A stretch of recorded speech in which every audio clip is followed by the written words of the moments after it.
You're simply the best. Better than all the rest.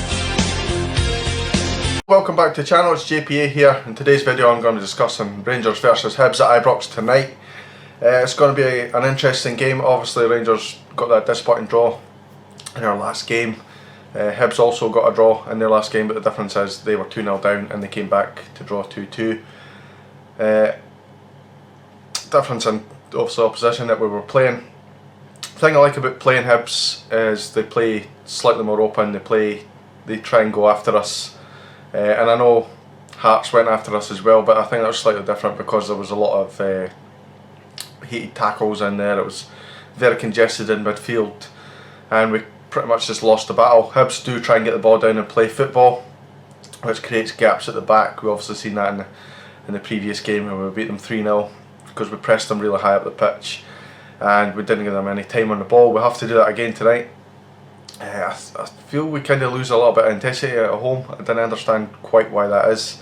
Maybe obviously in the bigger games like European games and against Celtic and stuff, we do have that energy. But in terms of just a normal midweek fixture or even a Saturday fixture or whatever, we just didn't seem to have that intensity to go after the teams. We have to do that right from the start in this game. We're not going to be afforded to be any passengers in this team, and especially in this game. If you look at Hibs' form, last game, as I said, they drew 2-2, but I haven't come back from 2-0 down at home. Two ways you can look at that. You can look at, oh, they've got a bit of fight in them and they're willing to get back into the game, which is right, that's fine. But you can also look at they dropped 2 goals and were a bit vulnerable. To be honest, some of them created a lot of chances and probably could have won that game themselves, so there's positives in there for us as well. If you look at their form over the last 5 games, they've won 2, drawn 1 and lost 1. It's fairly similar to ours, only 1 defeat in the last 5 games. That's in the league, not counting cups or anything like that, because I know they did beat Dundee United fairly convincingly as well. If you look at potential players that could potentially cause a problem for us, you've also got Christian Deutsch, who's got 15 goals to his name this season in all competition. That's quite good, but you consider he only scored 2 goals by mid-November and they were in the League Cup. He only got his first league goal, I think it was like 9th of November or something like that, and he managed to score a hat-trick that day actually, unbelievably. So he's got 15 goals since November, or since kind of rough November, and 2 occasions there have been hat-tricks. So he's in pretty good form and we need to be aware of that. Obviously we need to be aware of Scott Allen. We know his passing is pretty good. It's built up by the media to be outstanding. It's pretty decent. He's a good player and we have to keep an eye on him. Obviously Doherty is not playing because he's our player, and as a parent club you can't play against him. So that's pretty much Hibs wrapped up. We'll look at Rangers next. Now obviously you know what Rangers have been doing, you know the kind of form we've been in recently, which isn't great. Since the turn of the year we've really not turned it on as much, and the results really have been disappointing. Having said that, we need to go again, we need to go out and win the game. In terms of injuries, obviously Tav is set to return, which is such a big boost. I'll go into a wee bit more detail on that in a little bit. Morelos is also set to start. Stewart is back. I don't know in what capacity. I'd imagine he'll start on the bench.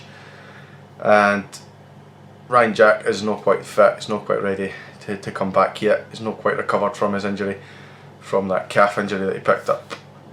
Hilander is obviously still a long-term one.